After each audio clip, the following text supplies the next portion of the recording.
Can Oh, you there hear you me? go. Hang on. Perfect. Let me turn off my phone. Hang on.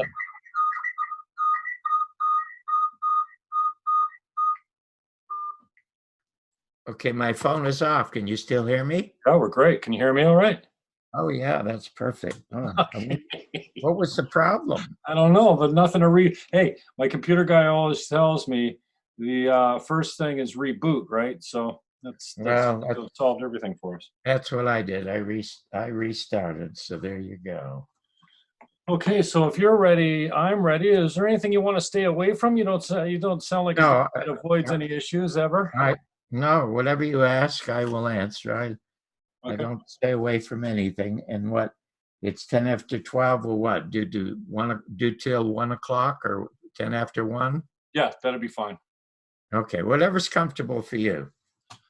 All right. I will, you know what? Your introduction is going to be too long. I don't want to waste your time going through all your accolades and accomplishments there, Mr. Well, what you should do is you should start recording now, and whatever you say is fine, because I was always my most successful, Jim, when I was going live, when I originated the first morning talk show on ABC in LA, when I was the first in America to review movies on the news. I was live, and then when I accidentally created Real People, the first reality show, it was live the first couple of years. So Really? yes, so I love live. And so if you're recording now, good, now let's just get going. Yeah. I saw a clip of you with Redd Foxx. Was it on your YouTube channel? Man, he was just such a character. What a great show that was, and a great interview.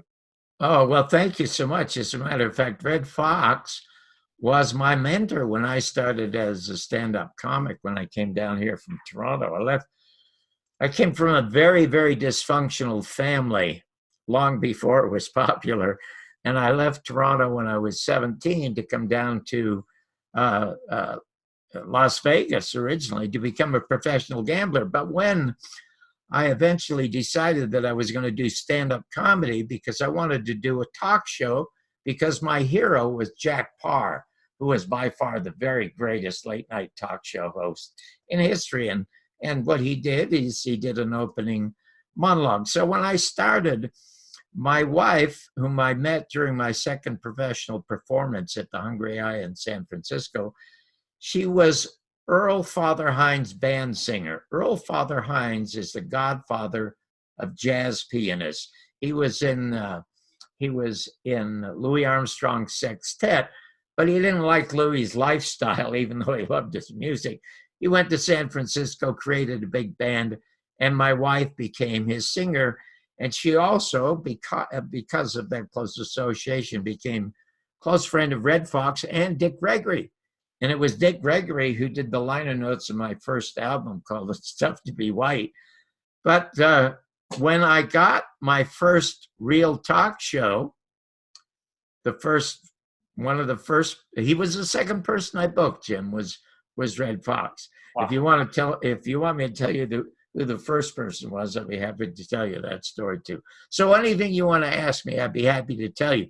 And that clip, by the way, I say in the clip, if anybody is watching, Redd Foxx ad-libbed accidentally the funniest line ever in the history of television. Now, Jack Benny supposedly has the record for the longest laugh line in the history of radio. There was a fellow named Sheldon Leonard who always played gangsters. You probably saw him in old black and white films. Became a very, very famous producer, Gomer Pyle Show and a bunch of other shows. But Sheldon was always played a gangster, and he appeared on Jack Benny's show, and Jack Benny had a reputation for being extremely stingy.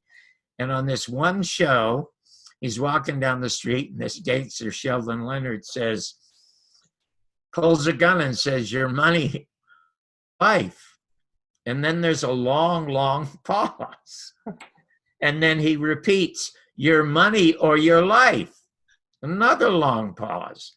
Now he gets angry and he said, "Hey, buddy, your money or your life?" And Jack Benny says, "I'm thinking." I'm thinking. Okay.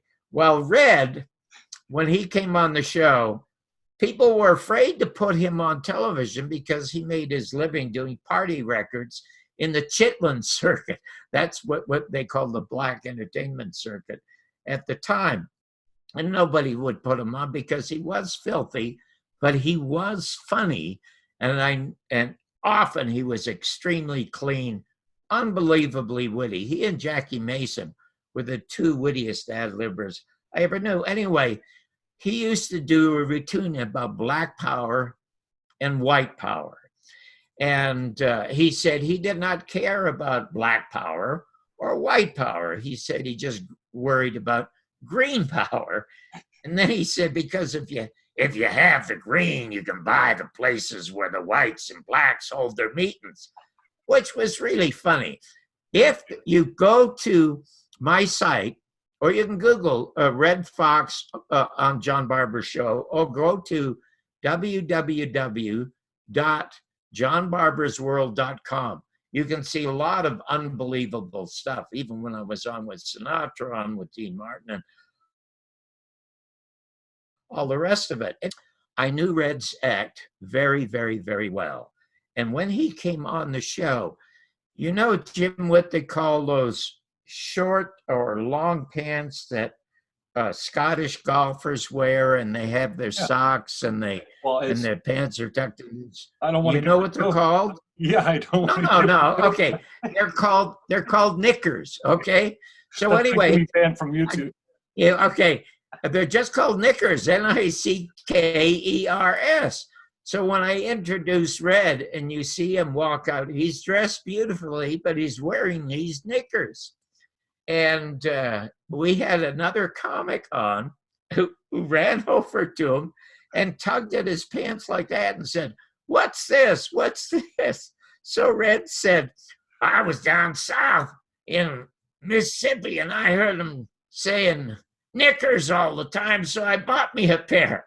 Well, of course, it got an ovation, and he sat down. And he sat down to talk about his long relationship with Malcolm X. They both grew up in St. Louis. They both went to prison together. But before we got to the part about Malcolm X and how they used to sleep on the street and on hotel tops and all the rest of it, and they were in jail together, I asked him about the black and white thing. And when he talked about green power, I don't know why I asked this, Jim, but I said to him, "Hey, Redd, that's funny.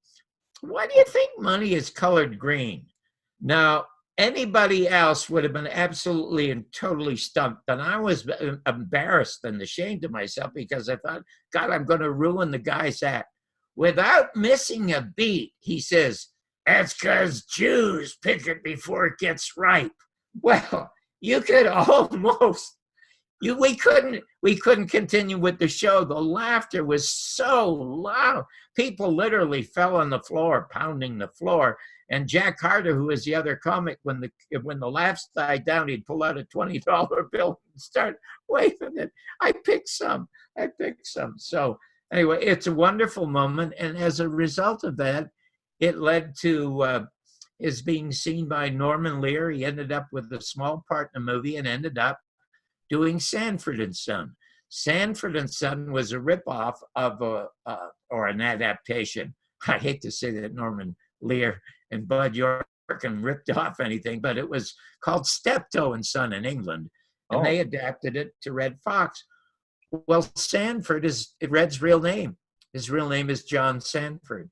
He called himself Fred because his older brother had died, and as an homage to his older brother, he called himself Fred on the show. Wow. And he was my only lifelong friend in show business. And I knew everybody, knew them all.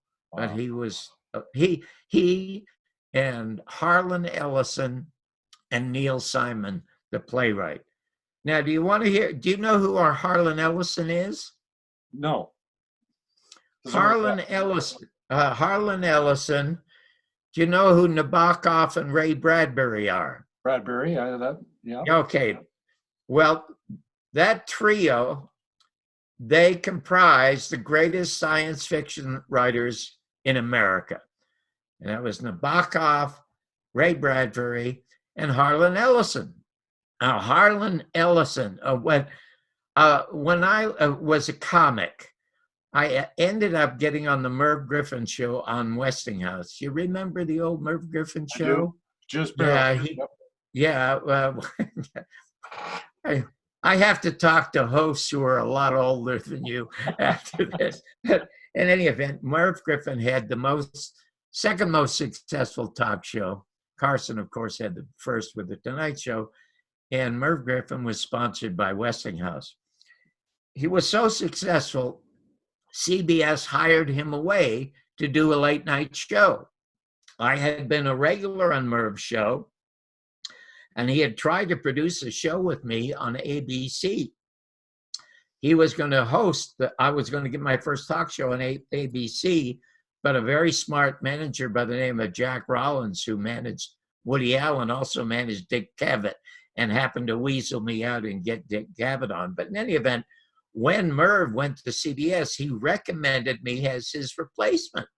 So my wife was pregnant at the time.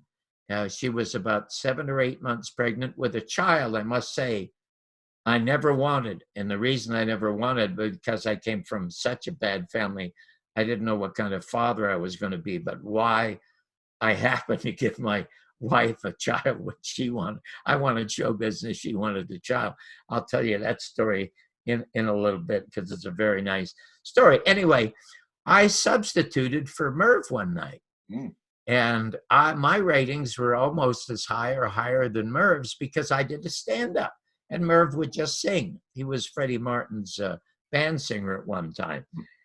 At the time, the president of Westinghouse wanted David Frost. Do you remember David Frost in England? Wanted David Frost to take over the show. And I contacted them and I said, listen, do a Scarlett O'Hara Gone with the Wind search. He didn't know what I was talking about. I said, well, Selznick shut down the movie so he can find a Scarlett O'Hara, which turned out to be Vivian Leigh. Find 4 other guys like me, put them under contract and give us each a night. And then announce to America that you're looking for the new host to replace Merv Griffin.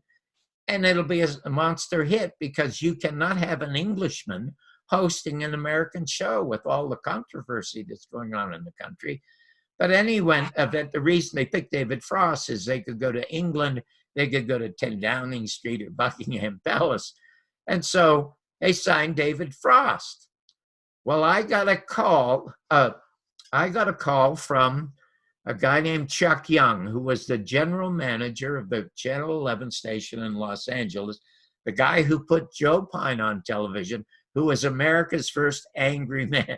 Now, I know you've never heard of Joe Pine, but he's the guy that started all the angriness in television. And Chuck Young said to me, I think that David Frost is going to bomb, so I'd like you to replace him. I mean, we know he's going to bomb. I want you under contract here so that when he does bomb, we have you. And he said, could you do a Saturday night Poor Man's Tonight Show? And I said, it'd be my first talk show. Jim, I was so happy. I was going to get my dream of becoming the next Jack Parr from Canada. I mean, unbelievable. And as a matter of fact, I was in the country illegally twice. I was deported twice, which is strange and magical how all this happened by accident. Anyway, I knew that television was the electronic umbilical cord that would bind the world and nourish the world, either nourish the world with information or destroy the world with misinformation, which indeed it is doing right now, but not at the time. Not at the time. Television, when I got into it, was absolutely fabulous. Anyway, the first person I wanted to talk to was Harlan Ellison. Harlan Ellison was writing a television column for the Los Angeles Free Press, a very radical anti-war magazine, and the column was called The Glass Teat. What a perfect name for a critic, sucking on the television set for the milk of human kindness. Anyway, when he happened to review my appearance on Merv's show, and he wanted to know how Westinghouse could find this fag to replace Merv Griffin. Oh my God, I read that and I was devastated.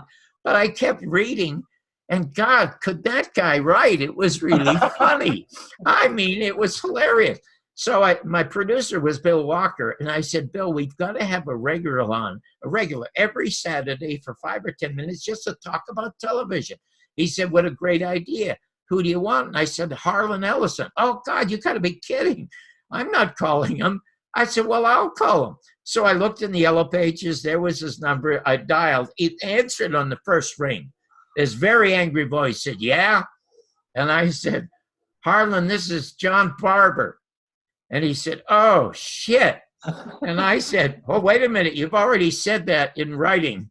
So can I ask you a question? He said, are you really John Barbour? And I said, yes. And the question is this: can you talk as well as you write? He said, what a stupid bloody question. Of course. Why are you asking? And so I explained to him that I was going to have this show on Channel 11. Chuck Young was going to give it to me. I'd like him to come on and talk about television. He said, are you kidding?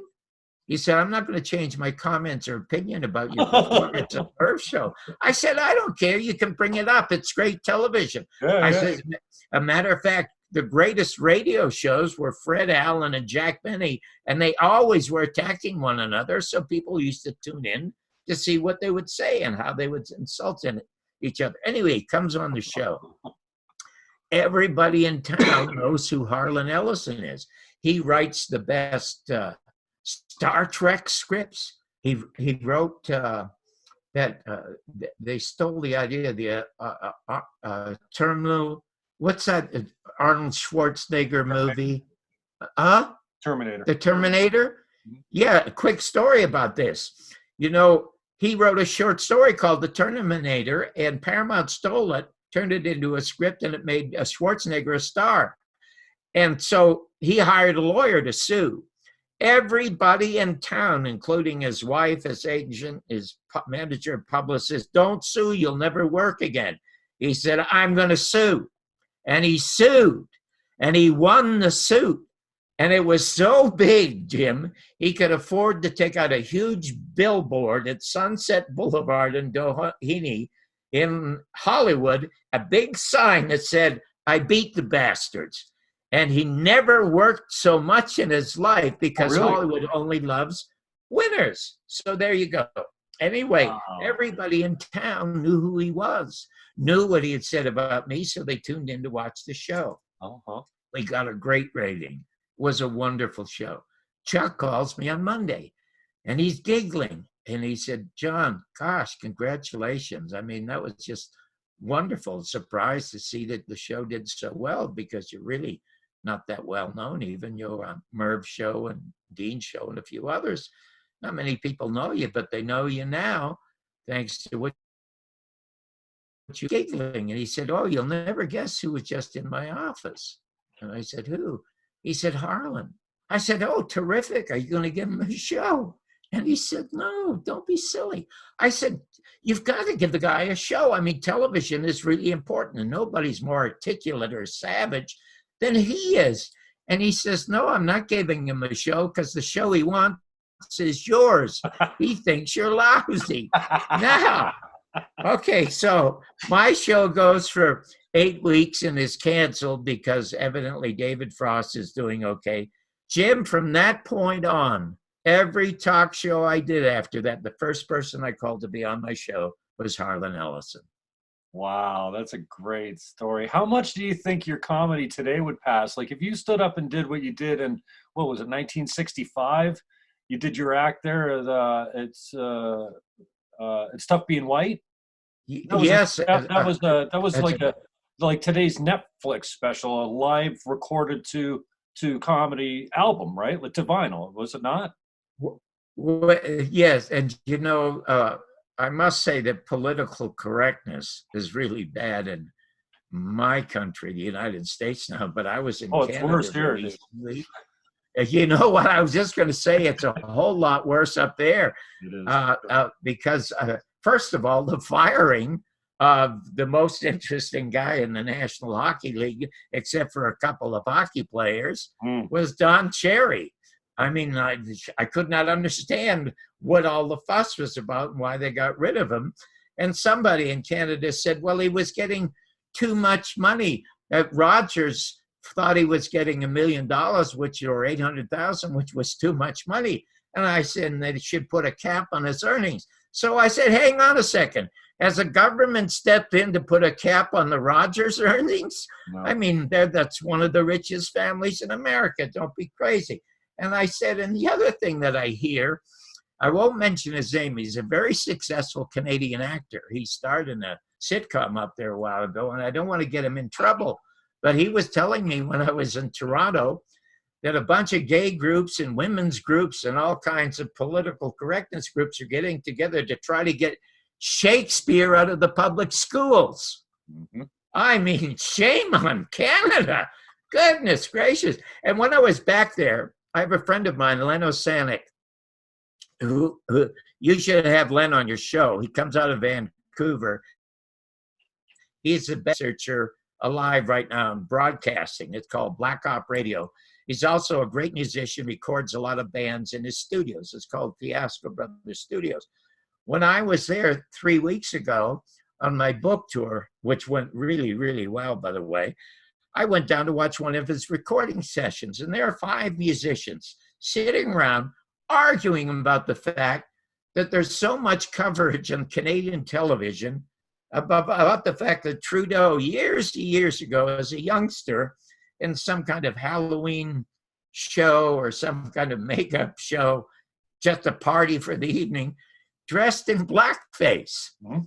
And one of the musicians said something I thought was really bright.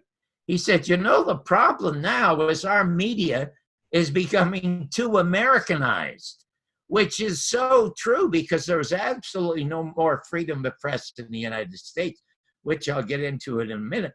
But I stuck my head in and I said, you know, that's a brilliant comment.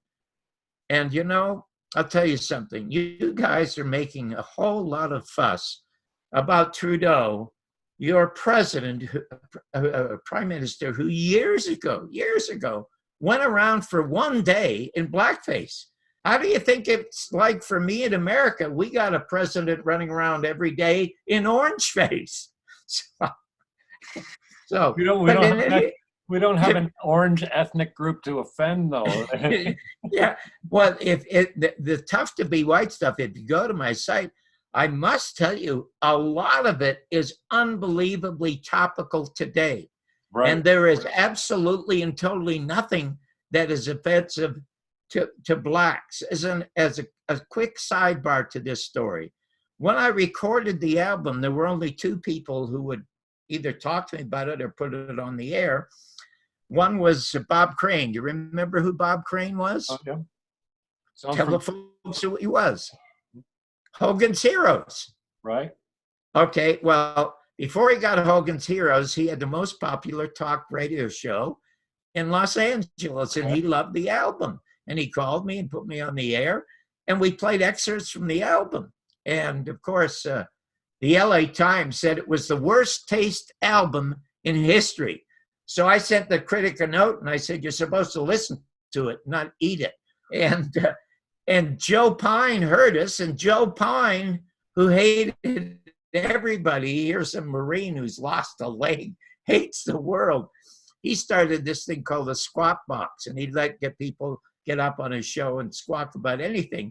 And usually he'd tell them to go home and gargle with razor blades. I mean, he was really cruel.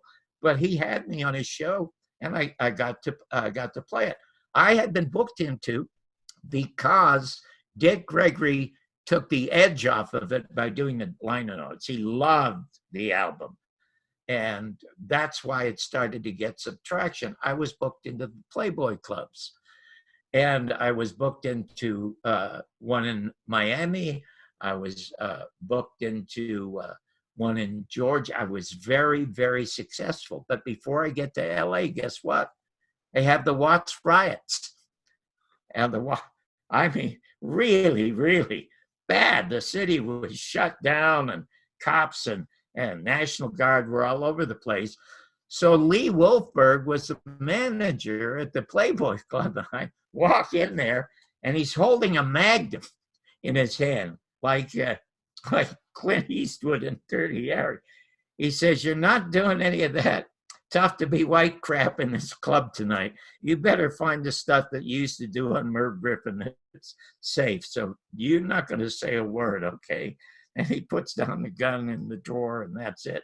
So I get up on stage, and the club was about 3.5 stories, 4 stories above Sunset Boulevard. So you could see all of Los Angeles, and you could still see the smoke. We had huge wall-to-wall windows at the top of the club. They were tinted, but you could still see the smoke. And I was introduced by a black fella named George. Gave me a wonderful, glowing introduction. And I got up on stage. And his introduction was so nice, I couldn't help myself. And I said, "You know, George was just made manager of this Playboy Club this week." So everybody applauded it. And I said, "He's doing a wonderful job, isn't he? I love the introduction." They applaud again. I said, "Well, you know, last week he was a busboy, but since the riots, they don't trust him around the knives and forks."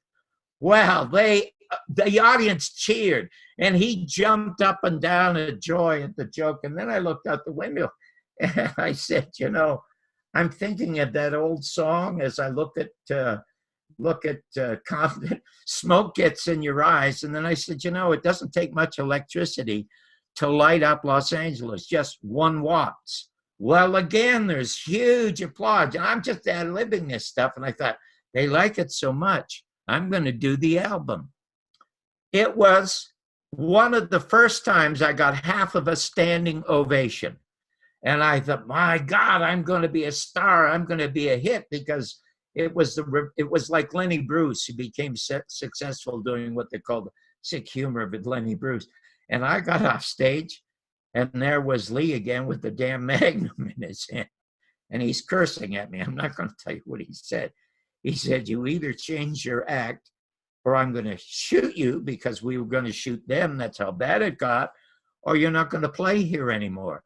And I said, "Listen, 10% of that audience was black, and you saw George, they absolutely loved the stuff." He said, "I don't care what they like.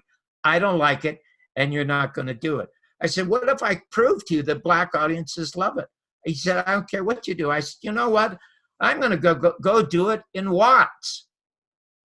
And he said, "You're nuts." And I said, "I have faith in my material, and I have faith in my audience." So I went to Ebony Magazine on Wilshire Boulevard. And I met the editor. I didn't meet the publisher. I met the editor, and there were 3 guys in the office, and I brought my album. He said, "Let me listen to the album." I told him the story. The very next day he called. He said, "Are you sure you want to do this, Mr. Barbour? Because I can set you up at the most popular club in Watts on 100th Avenue in the heart of the Black District. But are you sure you want to do it? And we'll do it on a Saturday night." I said, "I am sure that I want to do this." So he said, "Okay, we'll set it up." My wife and I drove down there by ourselves. We were met by the owner of the club, an elderly black gentleman, who said, "Ordinarily, I'd had the MC introduce you, but because it's so important, I want to introduce you." And they brought cameras. They brought everything down there. The place was jammed. Now, if you've ever seen the Apollo, the greatest and the worst audiences to perform in front of are blacks. And a lot of great black talent was discovered at the Apollo in New York City, owned by a Jew, by the way. And a lot of careers were destroyed because black audience, they're brutal. I mean, they'll throw stuff at you, and they'll yell at you, and even try to get you off the stage. But it's just wonderful theater. And when they love an act, oh my God, like Ella Fitzgerald or Billy Eckstein, I mean, they just go crazy. So anyway, it's amateur night at the club. So I have to follow a really bad black act that does a horrible imitation of Jerry Lewis. I mean, it was just embarrassing. He did big lip jokes and watermelon jokes. I mean, it was a god awful embarrassment. I mean, if had I done it, and he got a number of boos, a couple of mild chuckles, and his name was Buzzy. So anyway, when it's my turn to get up, the owner of the club holds up the album, and the audience sees the title, and they kind of hiss. And he said, "Our brother, Dick Gregory, wrote the liner notes to Mr. Barbour's album. And he's been having a very difficult time in white clubs trying to do his material, which our brother loves. And he wanted to come down here and present it to you.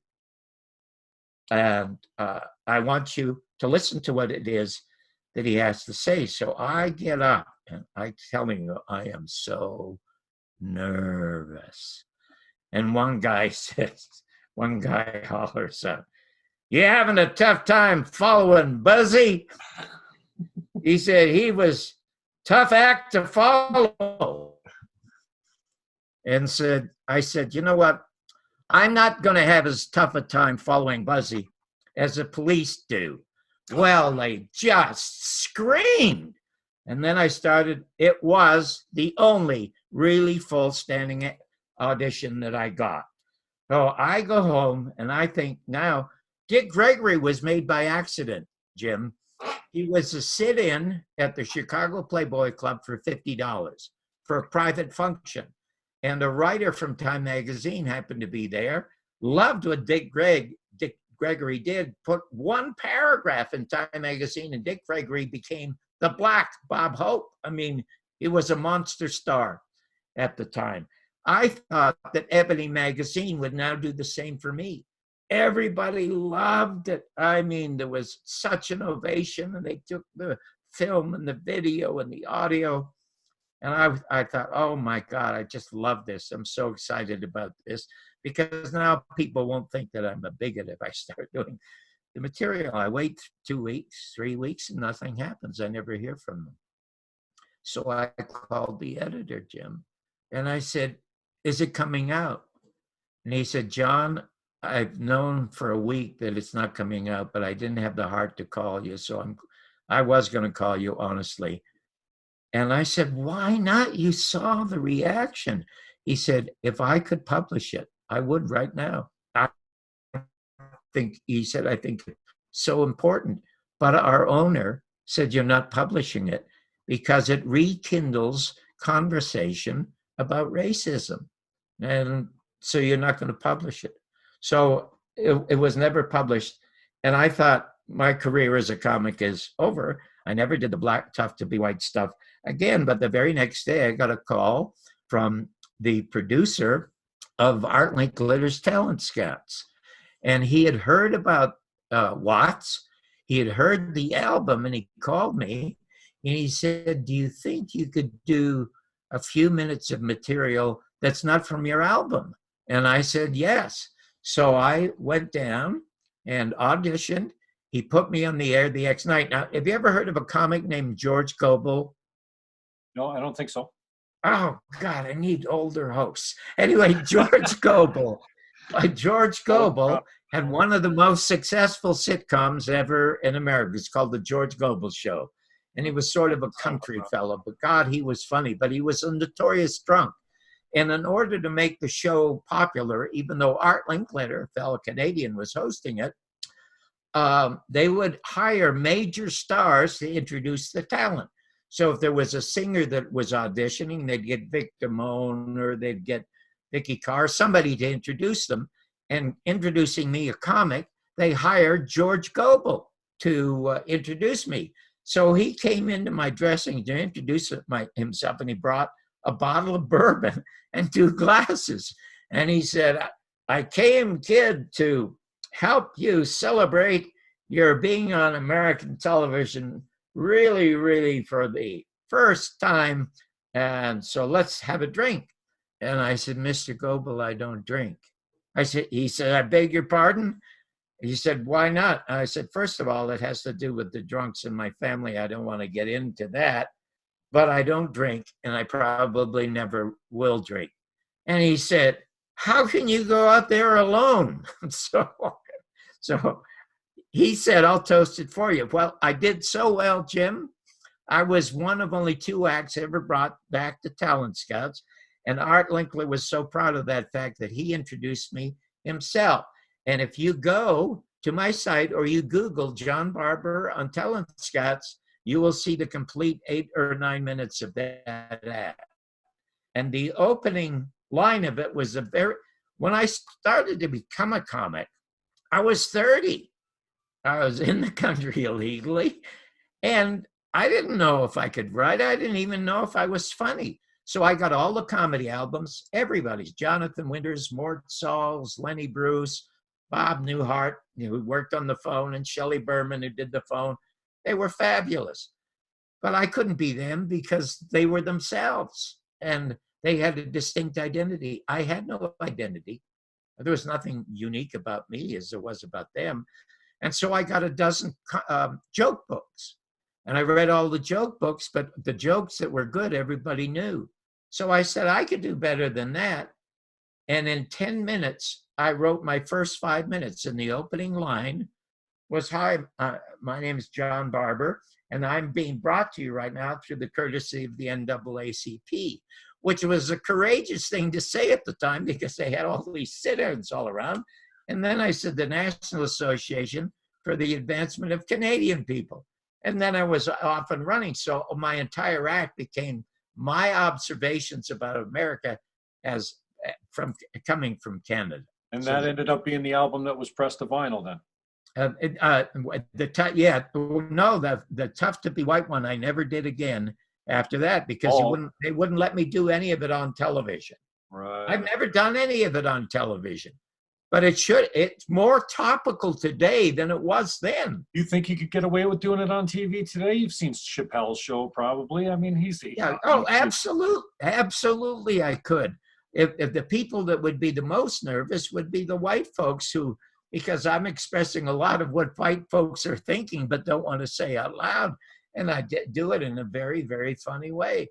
And, what do you think? What do you think the outcome of it? What do you think the outcome? What'd you say? I said, what are your thoughts on what this whole cancel culture? Your video's freezing up.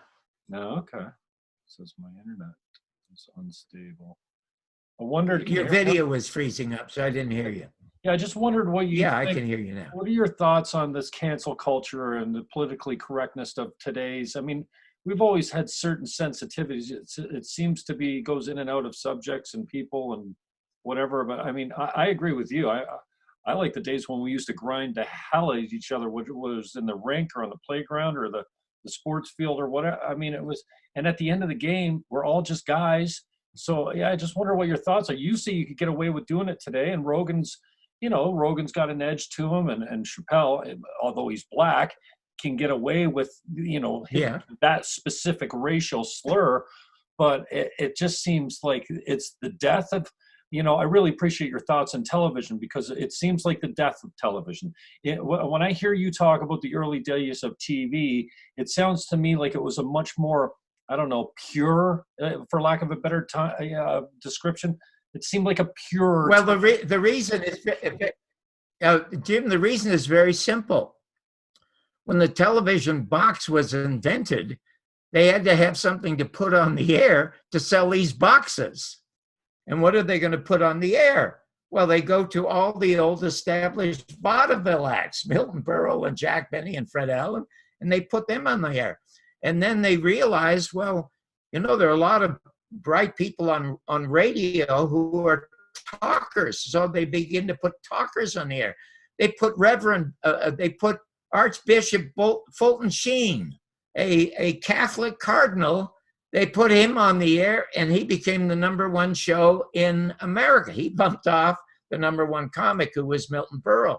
I'll tell you something very, very, and my book, Your Mother's Not a Virgin, The Bumpy Life and Times of the Canadian Dropout Who Changed the Face of American Television. And indeed, I did. It's the creator of the first reality show. It's an unbelievable story. But when John Kennedy was killed, you could only own 5 television or 5 radio stations or 5 newspapers in America. When he was killed, there were 1,500 different owners of television and radio stations. When I was a kid in the 50s, I could hear a guy named Father Coughlin. He had a network radio show, the most bigoted human being, probably next to Adolf Hitler, that I ever heard on the radio. He hated blacks and he hated Jews. And yet he had this very popular radio show because at that time it was called the public airwaves. It is not any longer. Ever since the murder of John Kennedy and Jim Garrison's investigation, he solved the murder, but was shut down when he won his perjury case against Clay Shaw. Those stories are not also in the book, but you can also go to my site and see all that stuff for nothing. There used to be something. Well, I'm going to tell you how it and why it vanished. Jim Garrison had solved the case. The Central Intelligence Agency said murdered our president, and he was going to prove it in court. He announced this in 1967, but the media and the government prevented him from getting into court for 2 years. He finally got into court on January 29, 1969. A couple of months later, lost the conspiracy case against Clay Shaw, but he won the perjury case. He had a slam dunk case. They had a witness who had been paid $25,000 by Clay Shaw to murder him. And that would have sent Clay Shaw away forever. And they had a bunch of homosexual $20 male hookers talking about their deviant homosexuality as homosexual acts with David Ferrie, Lee Oswald, and Clay Shaw. Now, Garrison never presented this in a conspiracy case because it said it had nothing to do with the conspiracy. But I knew that Clay Shaw, this respected businessman, doesn't want these witnesses in front of a jury that think he's this golden boy of New Orleans, this successful businessman. He would have confessed rather than having his life destroyed, and the government knew it. So they stepped in illegally and shut down the case. And they also tried to sabotage him. A guy named Walter Sheridan from NBC, who worked for the FBI and CIA, was sent to destroy Garrison's case by getting his key witness moved. His name was Perry Raymond Russo, getting him a job for $50,000 in California. Well, Garrison wired it so that when Walter Sheridan met with this kid, it was audio taped. And he had a criminal case against NBC and Sheridan, so he had to get equal time. They had an equal time clause at the time. He went on late night television. It's in the movie, The American Media and the Second Assassination of President John F. Kennedy, and described and proved how Oswald could not have been the killer, and it was the Central Intelligence Agency. Well, the owners of the country, and Americans don't own America, Canadians don't own Canada. There are half a dozen families own it. They say, we can't have this kind of truth on television. So they got rid of the fairness doctrine. And the worst president in American history, Bill Clinton, signed the Communications Act in 1996, turned 95% of all American media over to 6 corporations. The reason I made the second documentary about the American media was because when Donald Trump was running for the presidency, I remember he might have said to Ted Cruz, he said, your father was in New Orleans helping Lee Oswald distribute leaflets. Well, in the Garrison files that I have, we find that indeed a guy who has his father's name is arrested distributing those leaflets. And so also Trump is talking about fake news, and he sounds like Garrison. So I go back. I have a 3-hour interview that I did with Mr. Garrison September 5th, 1981. And I listened to it, and it sounds like Donald Trump. And I said, I have to make this documentary. And I did. Now, the business of fake news. Donald Trump could make America great again only with his pen and in 1 minute, without firing a shot or firing anybody. an executive order reversing Bill Clinton's Communications Act. Do not let any person or corporation own more than 7 radio or television stations or newspapers, the way it was when I started the AM show in Los Angeles. And I'll tell you again how powerful the equal time clause was. Do you know that I was the first person in America to review movies on television? Did you know that? I learned that researching you a little bit. Yeah, I didn't know it before. Well, right now they're as common as weather girls, for crying out loud. But I was the very first one. Now, to show you how powerful the fairness doctrine was, if you were a producer or an author of a book or a playwright or a musician, and you came out with a new work and the critic decimated that work, you could ask either the newspaper, the television, or radio station for equal time, and management could decide whether or not to give it to you. If they decided against you, you could take it to court. Okay. That was the value of free speech at that time. Right. Anyway, there was a movie called Soylent Green with Charlton Heston. Do you remember it at all? I've never. It's a science fiction film where people are reduced to, where people, human beings, after you can get 3 squares a day. I mean, a god-awful movie. Well, I absolutely decimated the film. And I'm on the air with Tom Snyder at 6 o'clock at night, and I begin to feel bad because I'm crucifying this film and getting laughs, which is easy to do when you're angry. And so I stopped myself and I said to the audience, I said, you know, that people who make movies don't deliberately want to make a bad film. They're all talented folks, and there are hundreds of them working on a film. And sometimes it's just an accident and it turns out well. Like Casablanca was a total ad-lib accident, and it turned out to be one of the great movies ever made in Hollywood. I said, so I'm going to try to say something nice about this film. The sets are beautiful. And then, Jim, I was ashamed of myself. And so I added, the sets would be more beautiful if they'd been placed in front of the actors. Well, I got an absolute scream. And Tom Snyder, when we went to the commercial break, said the only really funny thing he ever said as an anchorman. He said, some of us will be right back. Well, in any event, the producer of the show at 20th Century Fox called Bob Howard, the general manager, and said, you better fire Bob right now, otherwise no more ads from 20th Century Fox. And Bob Howard said, you know, then no more ads because my wife loves Mr. Barbour. Okay, so I got to stay on. Now the producer calls back because he's filing a lawsuit and demands equal time. Fairness doctrine. And Bob Howard turns him down again. So he takes it to the courts in Los Angeles, and they rule against him. He takes it to the California Supreme Court, and they rule against him. It was in the courts for 5 years, Jim, until the Supreme Court ruled on it. The only movie review that ever went to the Supreme Court, they also ruled against them. And guess what the Supreme Court said? The Supreme Court said, we are turning you down because John Barbour's movie reviews are of absolutely no public importance. Wow. So there you go. There you go. But that's how powerful the media wasn't. And Clinton or Trump is probably a slam dunk to be reelected because the Democrats, I mean, you want to know something? In Poland, they do American jokes. That's how bad American politics is in this country. And it looks like Donald Trump would be a slam dunk. He has not reversed the Communications Act.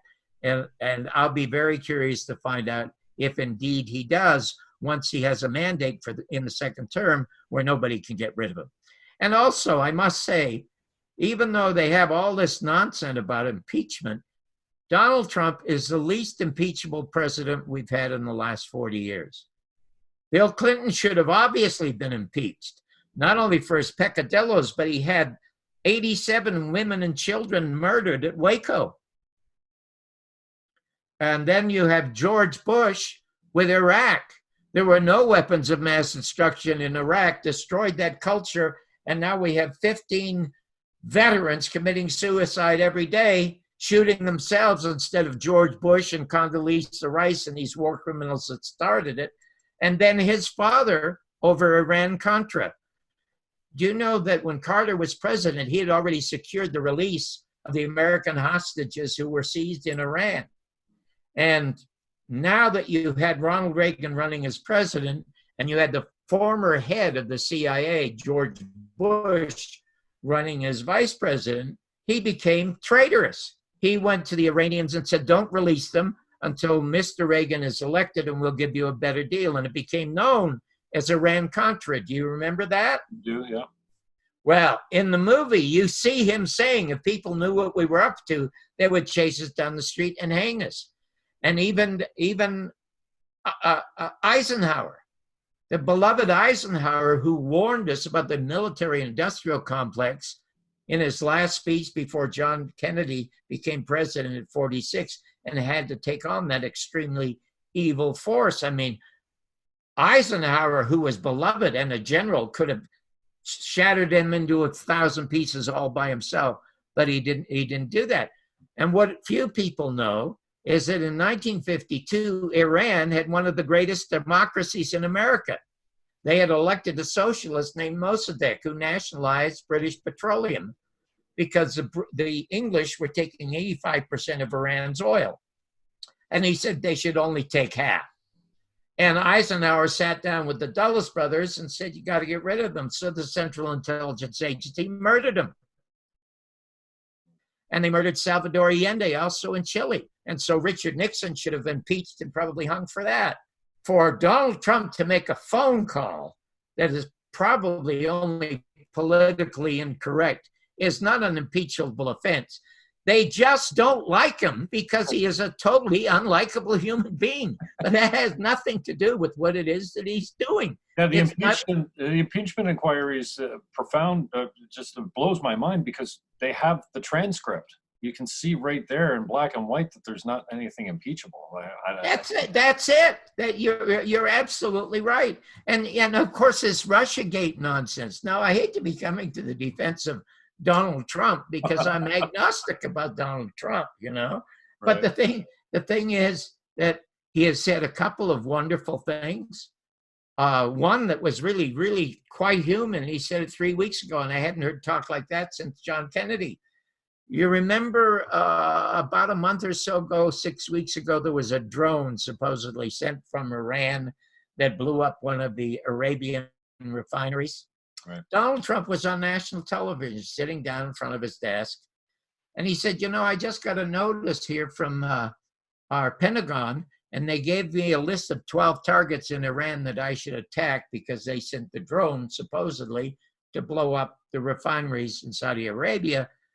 And then I had this notice from the prince. Now, this is the prince he's very friendly with, the prince that ordered the murder of that New York Times newspaper man whom they dismembered.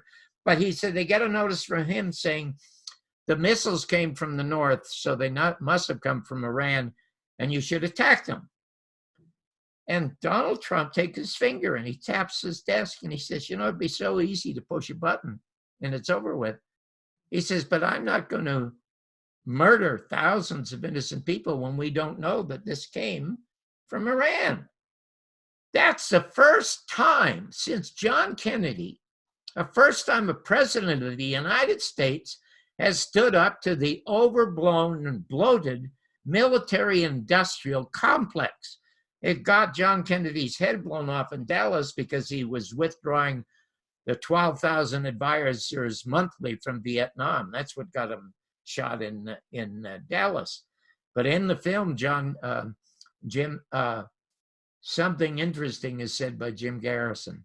Your name's Jim. His name's Jim Garrison. Jim Garrison says that the Soviet Union was the first fake Cold War because they lost 25 million people and all their infrastructure was totally destroyed. They were no threat to the United States. The biggest threat to the United States, as Eisenhower pointed out, was peace. He said, because if you have, 1.5 million men coming back to make automobiles and refrigerators and telephones, How many can they make? They make a new model once a year, but you can have a new bomb every 2 seconds. It costs $10,000. And they created a thing called Project Mockingbird, the CIA, to infiltrate all of American media to promote the threat of communism, which was a fake in Vietnam and in Iraq and every place else. Now we have fake terrorists. They have no country. I mean, we could at least bomb Iraq, or we could bomb Korea, or we could bomb Vietnam, because they identified this as where these terrorists lived, even though they were also fake terrorists. Now, we have this thing where almost anybody in the United States, Jim, can be called a terrorist. You and I could be called terrorists just for having this conversation, for crying out loud. Yeah, it's strange, and I'm frustrated by the fact that when are they gonna label Antifa a terror group? I mean, these guys are in black masks showing up to events, but like you don't. You know, I'm socially a lefty. I've run, I don't know, 7 or 8 times for the Green Party here in Canada. It doesn't get good for you. Good for you. It doesn't get any more left than that. But then, you know, I was 24 when I started with the Greens, and I've had more time to think about the issues and debate them and see them debated by smarter people and say, hey, well, yeah, I'm really off on that. So I've come right. Number one for me is free speech. Don't tell me, like in Canada right now, you can't make fun of, you can't even criticize Islam as Islam. We have a law against that. It's just, it's crazy. And I hate to interrupt you. Could I tell you something really interesting? And you probably have heard this. Tulsi Gabbard is one of the Democratic Tulsi Gabbard. One of the hopefuls. And there are 2 things in her favor. One of the things is that she is very, very strongly opposed against war, because she fought in them. Even though they were fake wars, she thought maybe 9/11 was a real threat when it obviously wasn't Saddam Hussein. So now she knows she's opposed to it. Yeah, but she's been on the most enlisted, actually. Yeah, the most interesting thing she said a month ago. Yeah, she said, the first thing I do if I become president is I drop all the extradition charges against Julian Assange. Then I drop all the charges against Ed Snowden and let him come back to the country of his birth. Otherwise, what good is the First Amendment? I would vote for anybody who would do that, because there is nothing more important than being informed. At the opening of our film, Thomas Jefferson is quoted as saying, you can't have a functional working democracy unless you have an informed electorate. And you cannot have an informed electorate unless you have free speech. And then John Kennedy more recently says at the beginning of the film, we believe in an absolute free flow of information. And any government who does not allow this free flow of information is a government afraid of its own people. We do not have a free press in the United States, and obviously, being a smaller country, you're just a regional office. The United States is still sort of headquarters, and every other country is sort of regional office.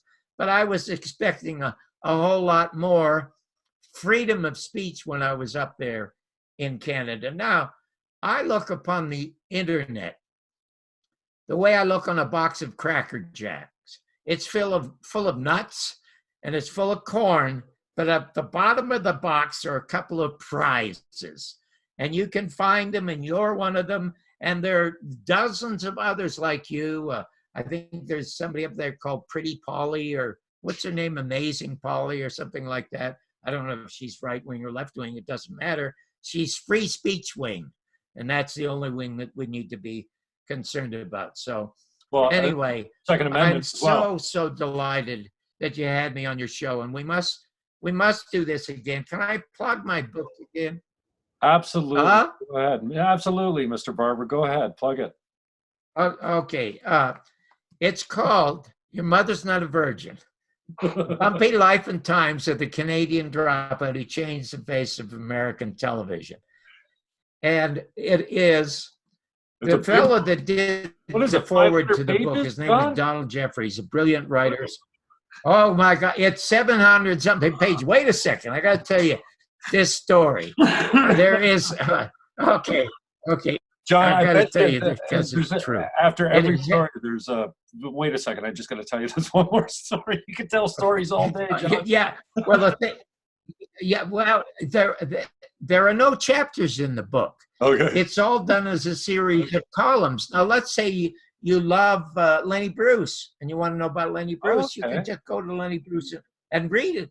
But Donald Jeffries, who has a number of bestsellers here in the United States, wrote the foreword. He said, Jim, the greatest book ever written in the English language is David Copperfield, Charles Dickens. Mm-hmm. And he said, John Barbour's Your Mother's Not a Virgin is David Copperfield Goes to Hollywood. And I must tell you, and I tell you this very immodestly, it will be the best, most entertaining, most informative book you could ever read about anybody who's in show business. I mean, here's you got this juvenile delinquent in Canada who's arrested and convicted of crimes a couple of times in Canada, deported from the United States twice, once when he's 19, once when he's 29, and he's broke when he's 46. And a year later, as the most successful show in the history of American television, becomes the Boswell to tell Jim Garrison's story, and Frank Sinatra's private writer for 4.5 years, and then is presented in 1977 finally his citizenship papers by California Senator John Tunney. And Charo, who used to be the Mexican girl that was married to Xavier Cugat, came to the inauguration of me and sang the national anthem while she played her guitar. Wow. It was hilarious. So anyway, it is a fabulous book. If you want to know how it got the title, I'd be happy to tell you. Otherwise, we'll do it next time. No, I was going to say, is that another way for saying, what are you, an idiot? Well, the way it got the title, the thing is, I'm not a conspiracy theorist, Jim. I'm a storyteller. And when I was a kid on the streets, I used to go to the Manor Theater on Kingston Road for a nickel. And I could see a double feature, and most of them, everything was made in Hollywood, right? But there were stories. Do you remember Lorne Greene? Yeah. Lorne Greene was on the CBC when I was a kid. This Orson Welles voice telling stories. And there was a Canadian writer named Gordon Sinclair. I devoured every one of his books. And as in the 6th grade, I was assigned to read his stories of real people to the class. So that kept me alive. And now that I'm older, it's the telling of stories that keeps me alive. Wow. And I thought the Jim Garrison story was the greatest untold story in America. I was going to ask, what seems to be your fascination with getting to the bottom of the JFK assassination? Because it's a story. Yeah. It's so patently obvious, you know? You know what Americans and Canadians suffer from now, the public? We all suffer from the Stockholm Syndrome. You know what that is? In case people don't know what it is, you have millions of battered women being battered by horrifying husbands or mates, and they stay with them.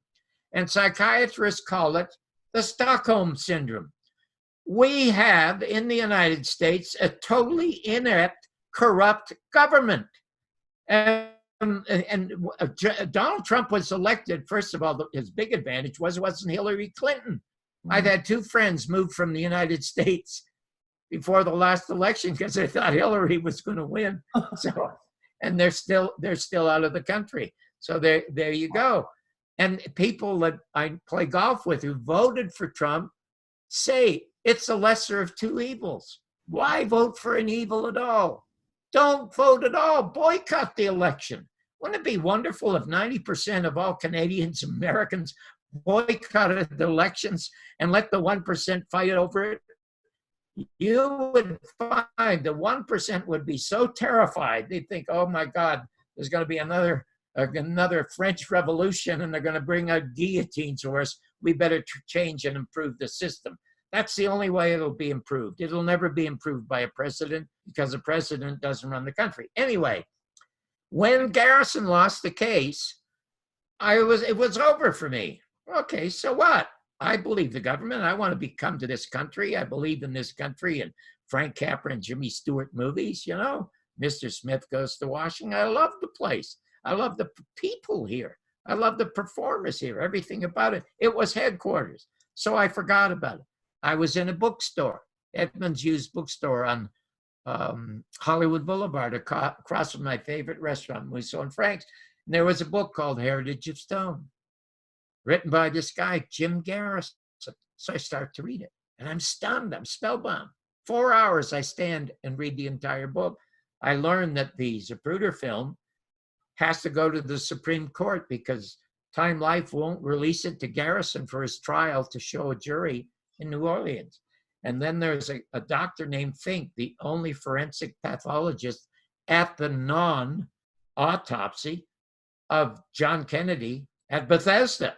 And when he's in court, he said, we were prevented by admirals, generals, and FBI from looking at x-rays or looking at films or even doing an autopsy. So if you go to the Warren report, you won't find any x-rays, you won't find any photographs. You find 2 cartoon drawings of John Kennedy's head with a bullet in the back and a bullet coming out the front. Well, I called him and booked him on the show. And he said to me, you'll never get away with it. I've never been on television without being hindered. And I said, Mr. Garrison, I've just won an Emmy. We are the most successful morning show in America. We are live. I'll do a half an hour with you. And then the other hour, we're going to take phone calls. And I guarantee you, we could be on the phone for 8 hours. He reluctantly agreed to do it. And while we were talking, Jim, he said, John, it's 1970. Do you know that 6 years after the Warren Report, 81% of all Americans don't believe the Warren Report or that Oswald acted alone? And I said, well, Mr. Garrison, then why aren't you people taking to the streets? And he chuckled. He said, well, you didn't see the second question in the Harris poll. I said, what was the second question? And the second question was, would you like to see a deeper investigation, one that includes investigating the FBI and the CIA? And he said, only 23% could live with that. What does that tell you about us? What does that tell you about Americans? I don't know where it came from, Jim, but I just blurted out, Mr. Garrison, I know what my mother and father did to conceive me in the rumble seat of the car or on the pool table or in bed, but don't ever tell me my mother's not a virgin.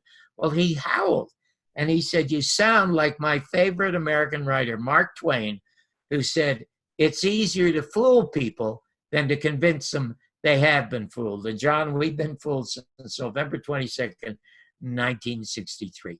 So that's, and now, you know what? We're running long, but I should tell you I had a second title. Do you have time for the second title? Absolutely. Okay. And because you brought it, I think you brought up Wayne and Schuster earlier in the show. Didn't you mention them? Oh, I don't remember. Oh, well, I thought I heard you when you were talking about comics. I think you meant, but the second title I have, I loved. And I talk about it in the book. When I was signed by, to do Merv Griffin's show and signed by his agent, a guy named Murray Schwartz, who was just a young man who saved Merv Griffin's career. Great story in the book. He wanted to introduce me to a new team of managers. And the new team of managers was Jerry Weintraub, Bernie Brillstein. They turned out to be the most successful producers, entrepreneurs in Hollywood history. Jerry Weintraub with the tours with Elvis Presley and a bunch of movies. And Bernie Brillstein owned almost everybody who was on Saturday Night Live. But they started out, they had nothing. And the other fellow was an agent who had been the agent to Jack Parr. And I said, oh my God, I want to meet those guys. So in any event, I go meet them. And the name of the agent site, Bernstein, Brillstein. Oh, if I don't want to look at the book to remember his name. Let's say his name is Murray also. He had been the manager to Jack Parr. So naturally, that's a guy I want to manage me, but he's not there. Jerry Weintraub is there, and I don't like him a lot because the first thing he says, has Griffin made a pass at you yet? So, I didn't even know that Merv was gay. I didn't want to hear about this. And Jerry was married to a very, very popular singer named Jane Morgan, who had a #1 hit called Fascination. And he said that he could not sleep at night. It was just impossible for him to sleep because he'd be up all night thinking about my career. So I thought, oh my God, maybe I'll sign with these guys. But I really wanted Murray, the guy who handled Jack Parr. He said, well, he thinks he's going to quit the business. Why is he going to quit the business? He said, well, we all came from the William Morris office, okay? And when he left, when we were breaking apart to set up, Murray was offered by Abe Lasvogel, the head of the William Morris office, a chance to handle either big bands or television. So he picked big bands and didn't do well. But at one point, he also managed Wayne and Schuster. Do you know that Wayne and Schuster appeared on the Ed Sullivan Show in New York 67 times? No one in the history of that show appeared successfully as they did. Well, the heads of Universal Studios realized there was no more Martin and Lewis. There was no more Abbott and Costello, no Laurel and Hardy contemporary. They needed a comedy team. And there was Wayne and Schuster on Ed Sullivan. So they called the manager and say, listen, we would love to have them come down and do a pilot. And if the pilot's okay, we'll guarantee them 13 weeks on American television, a series. So Murray, of course, calls Johnny Wayne. Johnny Wayne is a spokesman for Wayne and Schuster and tells him about the offer. And Johnny said, Jesus, for God's sake, tell them that we're really happy here. We don't need to be on American television. We got a better deal on the CBC, so tell them we're happy, okay? So anyway, Murray calls back the head of Universal, and Universal doesn't like to hear no. So they call back and they say, well, look, never mind the 13 weeks. We'll give them 26 weeks. And all they have to do is do the pilot. And so they'll make 4 or 5 times more money and more than equal what they make in Canada. So Murray calls Johnny back and tells him the story. And Johnny says, listen, both of our families are here. All our friends are here. And we are happy because we have total freedom of the show. And you can't get any happier than that as comedians to tell them no. So Murray goes back to Universal and tells them no. And a week later, he gets a call. Forget television. Tell your goddamn clients we're going to make them movie stars. We'll guarantee them 1 movie and 2 more after that. We've already looked into their contracts at the CBC. They're going to make 10 times more in just a few months with this 1 movie than they'll make in 2 years at that goddamn CBC. So tell them and get them signed up. So now Murray's thinking, oh, God, I got a great commission. Oh, this is going to be fantastic. He calls him. He knows that he will not say no and tells him the offer. And Johnny starts laughing. He says, my God, what is wrong with you people in America, for crying out loud?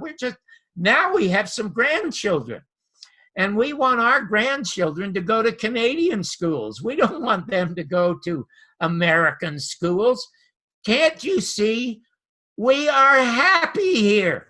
And Murray screams at him, God damn it, Johnny, there's more to life than happiness. And that would have been the second title to your book. That would have been the other title. And I thought about it a long time because I thought, God, that's such a showbiz story. So there you go. Anyway, thanks for giving me the extra couple of minutes to tell that story. And I was called the Godfather of Reality Television only because of the power and the influence of real people.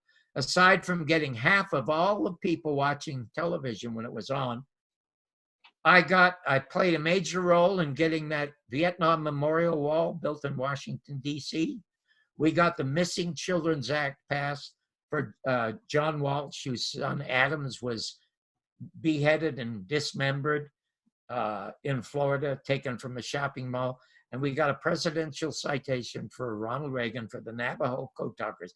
We did more for America in 3 years than 60 Minutes did in 35 years, and it was totally destroyed.